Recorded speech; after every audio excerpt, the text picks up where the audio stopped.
Damaga po, maupo tayo lahat. Regimental Commander, kindly give the order for Tikas Pahinga.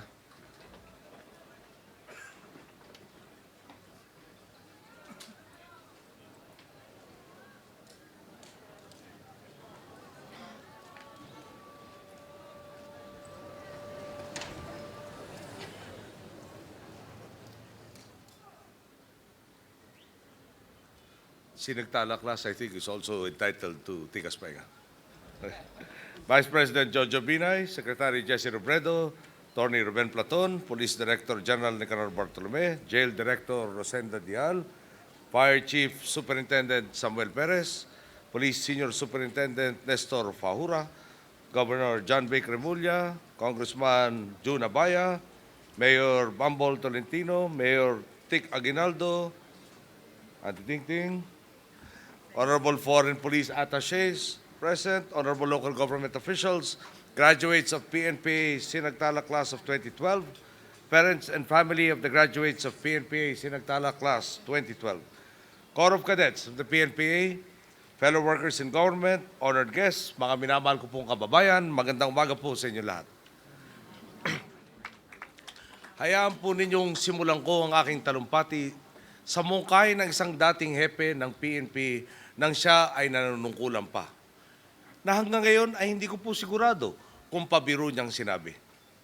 Sabi po niya nung araw, dahil parang wala raw kalaban-laban ang ating mga detachment sa mga rebelde at paulit-ulit na ang pag-atake ng mga armadong grupo sa ating po mga presinto detachment para magnakaw ng mga baril at bala, ang naging instant solution ng ating butihing hepe ay kung nagiging magnet lang ng mga rebelde ang armas nila, bigyan na lang kaya natin ng mga batuta ang mga pulis para tumigil na ang mga pagsalakay. Kaya nga hanggang ngayon po, hindi ko alam kung nagbibiro o seryoso siya. Ang tanong, kung sundin natin ang ganitong payo, hindi ba't parang ang kapulisan na rin mismo ang sumuko sa masasamang elemento?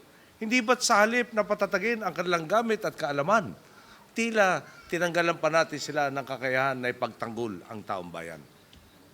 Iba na nga po ang kwento sa kasalukuyan. Kaliwat kanan po ang patunay na talagang matindi at lumalaban ang ating pong kapulisan sa kasalukuyan. At talagang nakahanda na silang tuparin ang kanilang tungkulin sa bayan. Isang halimbawa po rito, si Police Senior Inspector J.G. De Maala ng PNPA Class 2004, kasama ang 13 pulis, pinamunuan niya ang pakikipagbakbakan at pagpapaatras sa humigit kumulang 30 rebeldeng sumalakay sa kanilang istasyon sa Panabo, Davao del Norte noong Marso 11, 2011. Mas kaunti man ang kanilang bilang, hindi umubra kina Police Senior Inspector De Maala ang mga sumalakay na membro ng CPP, NPA, NDF. At tila, pangkaraniwan na nga po ang ganitong pagpapakitang gilas ng ating pong kapulisan. Nariyan din si Senior Inspector Charity Galvez na pinamunuan naman sa pakikipaglaban ang 30 pulis ng sinalakay ang kanilang istasyon sa Agusan del Sur noong Hulyo 30, 2011. Napaatras din ni na Senior Inspector Galvez ang umataking 250 rebelde kahit higit sa 8 beses pa ang bilang ng mga kalaban. Nito naman pong Pebrero, sinalakay din ng armadong grupo ang BGMP sa Kidapawan para itaka sa isang preso. Nagpasabog man ang mga rebelde ng rocket-propelled grenade at nagpaputok ng mga high-powered rifles, nangibabaw pa rin ang puwersa ng BGMP. Hindi po ba't kahanga-hanga naman talaga ang pinapakitang gilas ng mga tagapagtanggol ng bayan? Ito na nga po ang nangyayari sa kasalukuyan dahil sa pagtahak natin sa tuwid na daan. Kaya naman sa 220 graduates ang klase Sinagtala na pinahanday ng PNPA, tularan ninyo ang mga nauna sa inyong patuloy na nagpapamalas ng katapangan at kabayanihan para sa bayan. Sa mga magsisipagtapos ngayon, kumpiyansa akong taas no ninyong may susuot ang bagong uniforme at may pagmamalaki ang inyong papel sa lipunan. Bilang mga bagong pulis, bombero at warden, may pagmamalaki ninyong bahagi na kayo ng profesyong kinikilala at nirerespeto ng mamamayan. Hindi dahil sa korupsyon o pangungutong, kundi dahil sa inyong sakripisyo at katapatan. Mailan man pong nagdududa sa galing ng ating mga tagapagtanggol at sinasabing baka swerte lang ang lahat ng ito. Ako po ang mangungunang iharap sa kanila, ako po ang mangungunang mag-aharap sa kanila ng mga ebidensya. Isa na nga rito ang patuloy na pagbaba ng crime volume sa buong bansa. Ang crime volume po noong 2009 na dati ay maabot sa mahigit 500,000, nangalahati sa halos 247,000 pagdating ng 2011. Ang dating 2,200 kaso ng karnaping noong 2010, naging 966 na lang o mahigit sa kalahati ang ibinaba nitong 2011. Ang masakit nga lang po, kapag nabiktima ng karnap ang isang sikat na tao, mas pinupuna pa nila ang bilang ng mga natirang kaso kaysa sa mas malaking naibawas na. Di po ba't mas magandang purihin ang ating mga kapulisan na nagsasakripisyo para mapababa ang mga kaso sa halip na magpakulong sa negativismo?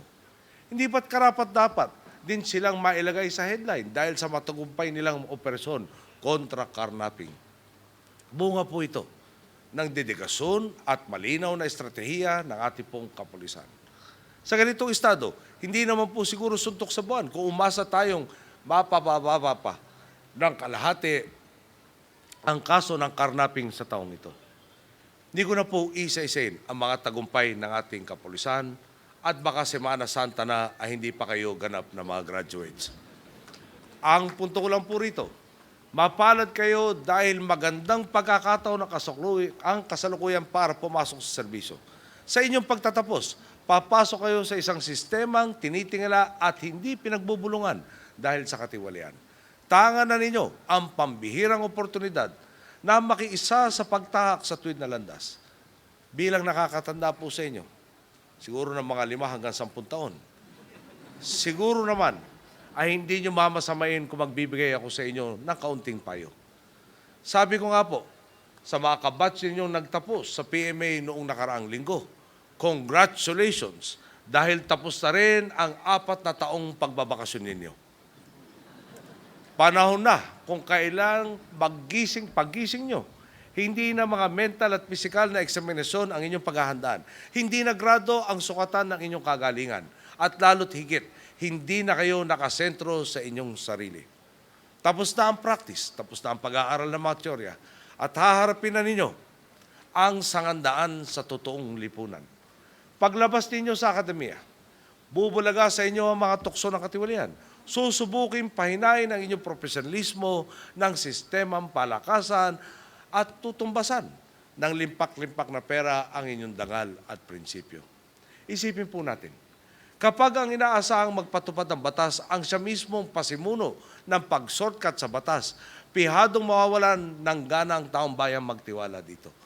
Kung may mga utak-wangwang pa ring traffic enforcer na imbis na hulihin ang lumabag sa batas trapiko, ay hihingi lang nalagay para maareglo ang usapan, magiging usad pagong ang ating pag-asenso. Tandaan po natin, hindi libre ang pagiging korap. Hayaan po niyo ako magkwento ng bahagi tungkol dyan sa traffic enforcer na nasa isip ko ngayon. Meron po sa sinita. Ang sinabi po, pinaliwanag doon sa sinita ko, ano yung violation? At sinabi ka agad, magse-seminar kayo ng ilang linggo, ang laking abala sa inyo. Baka maganda mag-usap na lang tayo. Sagot po nung sinita, pakitikita na lang po niyo ako. Ang sagot nung nanita, wala po akong ticket dito. Sabi, baka meron ng kasamahan mo, wala po akong kasamahan dito.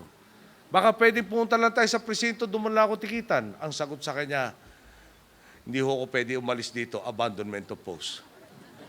Madaling salita, siguro inabot silang kalahati hanggang 1 oras ng pakikipagtalakayan. Yung dapat maayos na trapiko, sila pa ang gumawa ng trapiko. Sa bawat panandaliang ginhawa na mula sa katiwalian, pangmatagalan ng perwisyo nito sa publiko, kapag nagkibit-balikat kayo sa masasamang elemento, parang hinayaan ninyo na ring dumami pa ang maagrabyadong Pilipino. Kung sa bawat paglapit sa inyo ng taong bayan, puro depende at saka na lang ang inyong sagot, itinataboy na rin ninyo ang kanilang tiwala at paggalang sa inyong hanay. Ang resulta, ang mga nagpapanggap na tagapagligtas ang kanilang tatakbuhan. Sa halip na tulungan nila kayong sugpuin ng mga kriminal, maaari pa silang kumampi sa mga kalaban ng Estado. At kapag nagpatuloy ang ganito, hindi matatapos ang bakbakan ng Pilipino kontra Pilipino. Pero kapag tapat sa tungkulin ang nagpapatupad ng batas at ramdam ng mamamayan ang pag-iral ng katarungan, sigurado naman pong sa inyo papanig ang taong bayan. Ang tanong, anong landas ang pipiliing tahakin ng Sinagtala Class of 2012? Magiging biktima ba kayo ng mga kamaliang dumugis noon sa reputasyon ng mga tagapagtanggol ng bayan? Alam ko pong hindi. Alam kong magpapakatatag kayo at lagi ninyong tatandaan, nakakambal ng tinatamasa nating kalayaan, may hinihiling sa ating katapatan at pananagutan. Alam kong hindi masasayang ang mga aral na natutuhan ninyo sa inyong mga magulang, mga guro at sa Philippine National Police Academy. Katahimikan at kapayapaan ang susi ng ating pag-unlad bilang isang bansa. Kung makakaasa ang mga Pilipino na masusunod ang mga batas, na ang bawat mali ay may kabayaran at ang mabuting gawain ay may mabuti ring gantimpala, magiging matibay ang pundasyon ng ating mga sistemang panlipunan. Malinaw po, ang paggawa ng tama ay nagbubunsod ng mas matibay na lipunan na may magandang ekonomiya. Magdudulot ito ng trabaho, ng mas masiglang kaban ng bayan, ng pondo para sa edukasyon, kalusugan at iba programa pa mag-angat sa atin mula sa kahirapan. Nararamdaman na po natin ito ngayon at inyong hanay mismo ay nakikinabang dito. Tulad ng ating pinangako, naitayo na natin ang 21 at 800 na babae sa tulong ng ating Vice President para sa ating kapulisan at kasundaluhan sa pangunguna ng National Housing Authority. Ngayong taon, tuloy-tuloy pa rin ang programang ito kung saan 31,200 na pabahay ang plano at inuumpisahan ng ipatayo.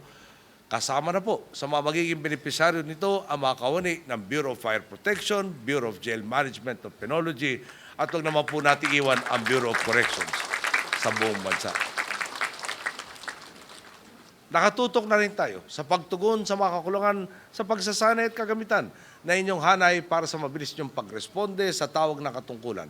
Nitong nakaraang taon, sumailalim sa pagsasanay ang mahigit 37,000 kawani ng PNP, BJMP at BFP.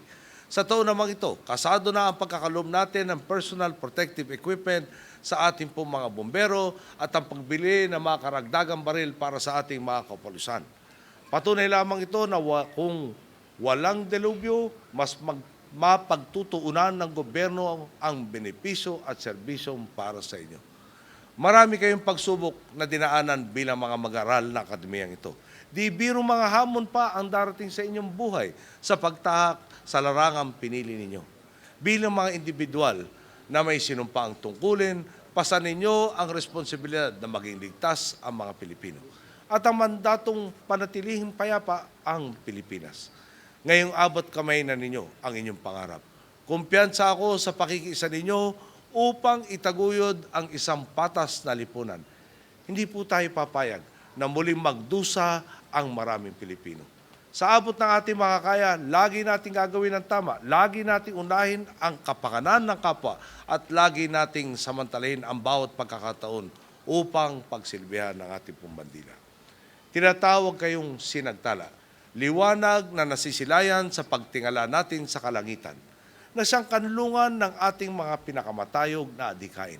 Naway maging tanglaw kayo ng katapatan at pananagutan at maging bantayog ng pagbabago sa ating bayang muling bumabangon sa ngalan ng integridad, katarungan at kasaganahan. Maraming salamat, maligayang pagtatapos po sa inyong lahat. Magandang araw po. Thank you, Mr. President.